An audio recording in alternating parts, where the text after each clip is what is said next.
এই মামা রাখো তো, এখানে টাকা পড়ে আছে, এগুলো কাজ কত এখানে গণ তো? 1500 যে চ্যাংড়া নাকি খড়ি মারলাম। কত টাকা আছে এখানে? 1500। কত? 1500। কার টাকা এটা? তোমার? হ্যাঁ, তোমার টাকা পড়ছে? এটা ওই যে চ্যাংড়া খড়ি মারলাম তো, কার? ওই যে একসাথে খড়ি মারলাম ভ্যানের। ভাড়া মারছো একটু আগে? হ্যাঁ ও তারই পড়ছে। হ্যাঁ, ওরই মনে পড়ছে। একটু ফোন দিবেন তাহলে বুঝতে পারবেন। আচ্ছা তাহলে ফোন দাও। ব্যালেন্স চলে মিস কল দিয়ে দিন। খড়ি মারলাম একসাথে তো, এই যে হাতে ময়লা ভরে আছে খড়ি দিয়ে। আচ্ছা আচ্ছা, কল দেন। সমস্যা নাই, কল দিয়ে কথা বলেন, সে টাকাটা এভাবে রেখে গেছে। 2100 টাকা দিয়ে চলতো, আর বাদ বাকি মনে হয় পকেটে ঢুকাছে 600 টাকা, আর মনে হয় 1500 টাকা ফেলা দিয়ে চলে গেছে। আমার ভ্যানেতে বসে ছিল। মানে আপনি আগে যে লোকটার ভাড়া মারছেন, হ্যাঁ সে এই টাকাটা ফালাই গেছে? হ্যাঁ, আচ্ছা আচ্ছা।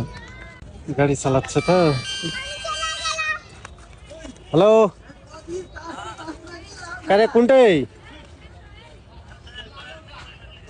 মুড়ি মেলেত টেকা টুকা পড়ছে নাকি রে? দেখো দিনি।